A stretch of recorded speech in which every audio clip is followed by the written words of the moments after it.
So we've moved on to another car now. It's an Accord 4-cylinder, 2.4-liter engine. Customer's complaint is, and I quote, what does it say here? Customer states, notice the engine has a hard time starting. Battery was recently replaced. Now, a gripe I have is a lot of your service advisors or writers, they don't ask open-ended questions or enough, to get enough detail. And the first two things I would want to know is, what does hard starting mean? Is this a long crank time or a slow crank time? And because I'm familiar enough with this car and some of its maladies or its problems, I know that every now and again the armature bearings, whatever, they kind of bind up, and so when it heat soaks or the starter gets hot, it'll be slow to crank. So here we go. I was outside cranking it a few times, and if you listen, all right. So now that I have kind of verified a slow crank, not a long crank time, what I'm going to do is take the serpentine belt off and make sure we don't have an issue with one of the accessories. Scanner Danner had an episode, a couple of other. Matter of fact, Scanner Danner had one. I can't remember where else. I don't know if I've seen one or. Okay, 2005 Honda Pilot. Has been sitting for a while. The battery kind of tests weak. It will crank. Sorry, it won't crank. It won't start. So we'll start with the jump pack here, fully charged, and see if we can get it to work. Alright, so the immobilizer system's working, 212,000 miles. Alright, okay, so now it appears we've got good battery power when you go to turn the starter. I don't know if you guys can hear that, light gets really dim. Alright, let's go up here and check. Alright, so one of my first concerns is that the starter down there looks kind of new. See if I can get you guys a shot of that. That's been replaced. So shiny new metal, new starter down there. Can't tell if it's good or bad, but we won't judge it yet. Connections look okay. Alright, so there is something else we can check, because this is bothersome. You kind of want to bar the engine over if the starter can't turn it. Make sure that the engine's free. Crank it for me, please. And let's look at something here. Now, this is not good news. If we look here, there's a lot of corrosion. Alright, hold on a second. See if I can get you guys a shot of this. There's a lot of corrosion buildup on all these pulleys. Alright, crank it. Let go. Okay, crank it again. So we seem to have an issue right there. If you look, the belt turns around the AC compressor, but the alternator does not budge. Let me take the serpentine belt off and see what we got. Okay, so with the serpentine belt off, the power steering pulley turns. Hang on. The AC, we saw it move. Just put my hand down there and make sure it turns. It is kind of... Am I touching the right thing here? It's kind of stiff too. Hang on. Oh wait, that doesn't turn either. Ah. Okay. Okay. I don't know if you can see this on the way down. The alternator doesn't turn. Okay, because the alternator doesn't turn. Uh-oh. And neither does the ow. It's actually nice. Alright. Well, that's interesting. Either like in the reel or whatever, but let's go out there now and pop the serpentine belt and crank it again. So easy enough. 14 millimeter on the tensioner pulley there. And just to give an idea of what I'm going to do, I'm going to do a voltage drop test on the starter circuit between here and the positive terminal to start it. thing about that is to get to it, I don't know if you can see, I should probably turn the light on. There is a plenum chamber here that's in the way. So what I'm going to have to do is pull the intake manifold off of the head. That's what you do when you have to replace the starter anyway. But I'm just going to pull that off so I can get access to the positive terminal on the starter. Now that would kind of give me the equivalent of wide open throttle to the head. Don't want to crank while that's going on, so I'm going to disable the fuel delivery to the engine and to cover myself the connectors to the coils also. So I don't want to have any risk of this thing firing while I'm under here. Okay, with no tension on the belt now, there's no friction on the crank pulley down there. Let's crank her and see what we got. See if we got something similar. Yeah, all right, so that kind of tells me we don't have an accessory load. So before I forget, let me put the belt back on. One last thing, don't want to overlook this, but a coworker recently had a car come in here that had a ton of starting circuit components replaced, starter, batteries, engine harness, starter harness and all that. Only to find out that parts of the story that should have come into play didn't. Apparently the car had a couple of timing chain replacement jobs done, and why would that have been done? So one more thing I'm going to do over here, I've kind of put the accessory belt back on. I'm going to bar the engine over by hand and see how it feels. Alright, so this is kind of going to be fun to do with one hand, but I've been putting a ton of weight behind this, and she's turning over relatively easy. Full compression, kind of even, all the way through, no binding. So I'm pretty comfortable. With the fact that the engine's not binding. So get off of that, and let's pull the intake off. So a couple of things that's what I'm going to do.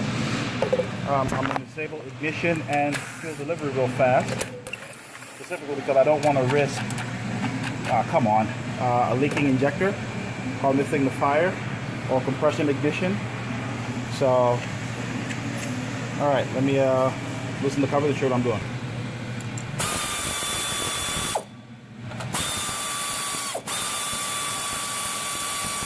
All right, so that first engine cover over here, the forward one, covers the connectors for the injectors. Just reach in there, squeeze both sides, get those undone. All right.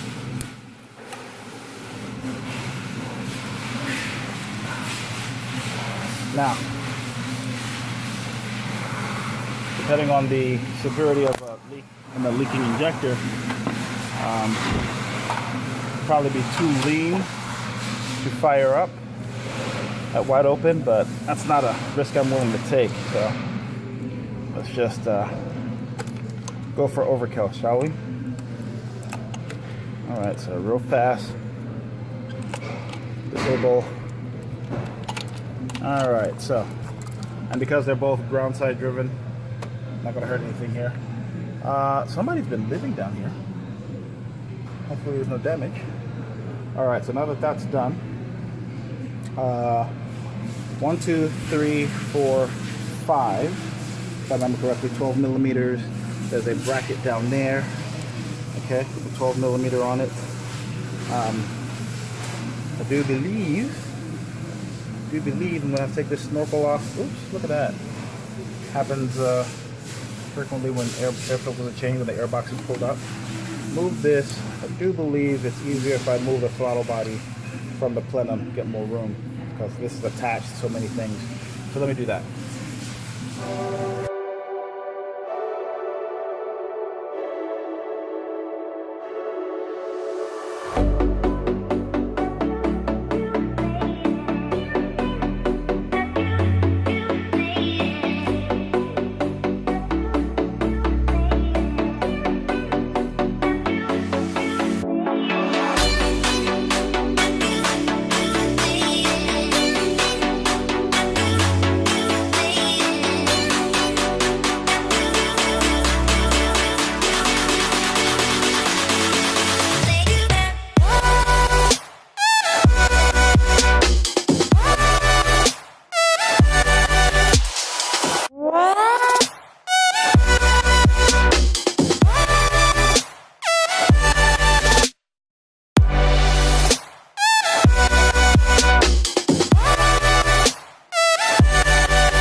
the voltmeter here. Positive lead is on the positive terminal.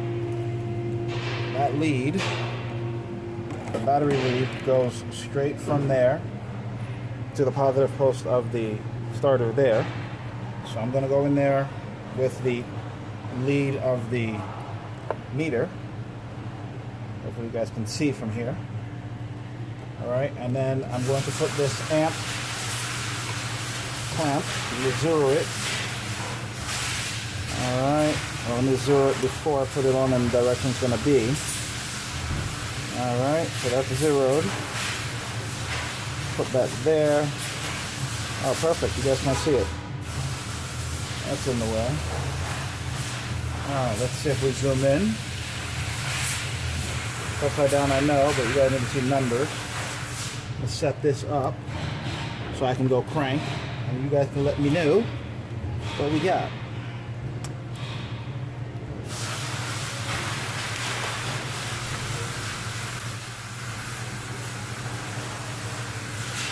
Alright, so the go voltage is on, as you can see, because I'm actually touching the terminal there. Got 0 there, 0.04 there. Hopefully we can see that. You guys let me know what we got.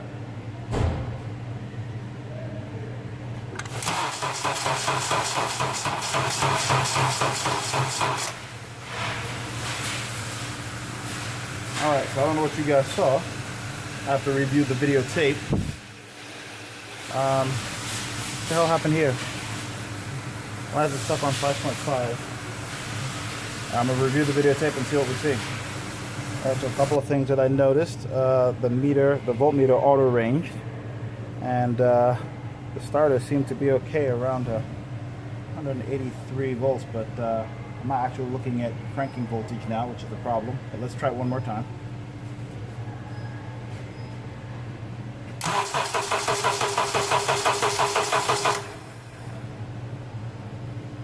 I'm going to come back and look at what this says now. Alright, so here's the conundrum that I'm facing. Obviously, in the time it's taken me to...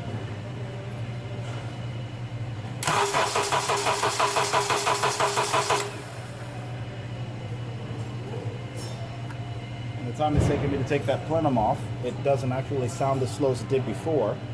And that's one of the things that happens when the starter, the heat soaking of the engine, the starter goes away. It's fine again. Well, one of the things that I have now on my side is the fact that the positive side voltage drop is okay. I could check the ground side, but I'm pretty confident I won't find anything with that. I'll do it anyway. That's easy enough. I'll just move the one lead from the battery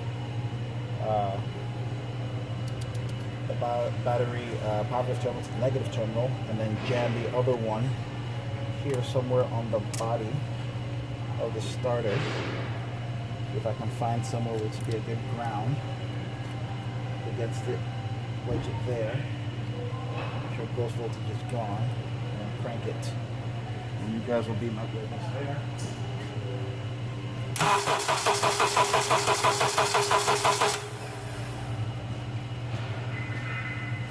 Alright, so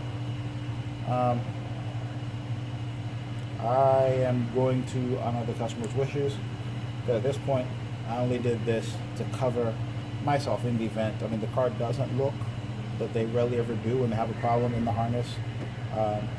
But ground side and on the positive side voltage drops are within limits, so I guess what to do now would be to swap out this starter, and I guess we can do this again. I would like to see what my cranking voltage is while I'm doing this. I have to move the meter up here though. Let's take a look at that one time. What's our state of charge? 12.5. So I know I got it backwards, why it's negative, but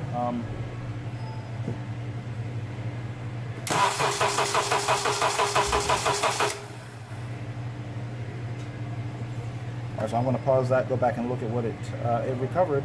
So I'm really not concerned. The battery apparently is new, 530 full cranking amps. I think this one will work on a 440 or 500, so the battery is fine. I am going to swap the starter out and measure cranking amps again. I'm going to review this and see exactly what I got this time. But I think we're good. Alright, so something that we're going to do, don't know if you can see in there. So behind there is one of the mount bolts of the starter to 14, and right behind it is the knock sensor. And it's very common while working under here because of the age of the plastic and the heat around here gets brittle. It's very easy to slip off of something and break that. And I do believe it's, I don't know, don't everything's $100 now, so don't quote me, but yeah, so it's a word of caution. Just be careful when you're down here, unplug it. I found that helps. I'm going to disconnect the harness from this clip here. The starter input here, that should come off fairly easy. I'm going to disconnect the negative terminal, that way I don't weld this to the coolant pipe, and then probably get this out the way too. Just to give me more room. I don't have somewhat large hands for working in compact spaces, so I kind of like to give myself a lot of room to work. So 12 millimeter is what that comes with. The aftermarket. Wait. Huh. That's interesting. I don't believe that's a Honda starter. Wouldn't be surprising. Alright, so let's get this off, 14, 17, and get the starter out. Oh, move that from there. Alright.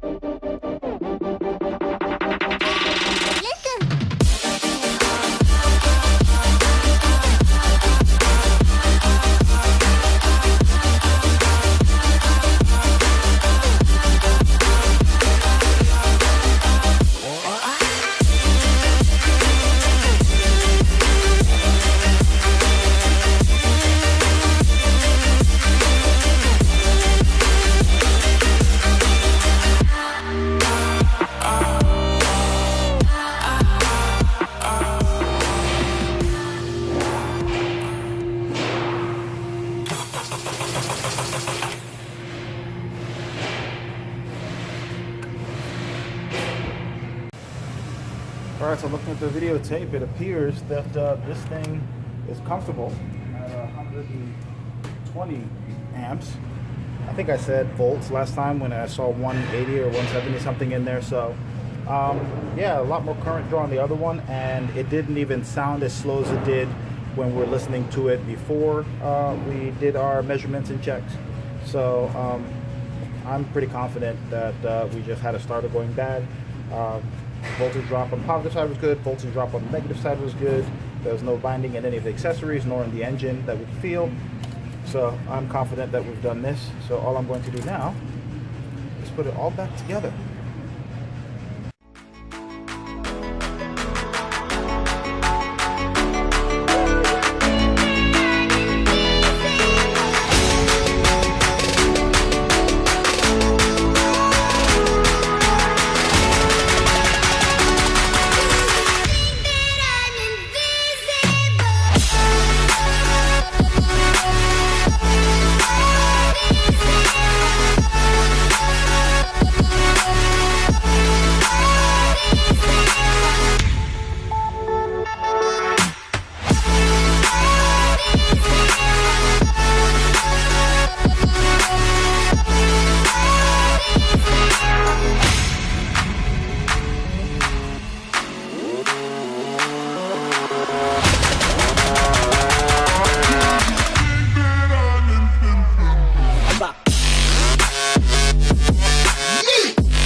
done, I come in here a peek and the check engine light's on. It's like, okay, what did I break? What did I forget to do? And for a second I was almost embarrassed. I'm like, did you guys witness me not plug back in the knock sensor? But no, I forget that while we were cranking the engine, the map sensor was unplugged, and so it had a high voltage DTC stored. So I'm gonna wait for this thing to slow walk itself. Yeah, make a hole. All right, sounds healthy. All right, let's go. All right, so that's how that one ended. Slow cranking starter, which is a known issue on that generation Accord. If you gamble, you could know that and put a starter on it. I actually have witnessed, and this is just anecdotal, one of those generation cars had the starter, clutch pedal switch, battery thrown at it by a lady who was paid to fix a car, but when she had the same problem. Good morning, sir. How are we looking? We're looking busy?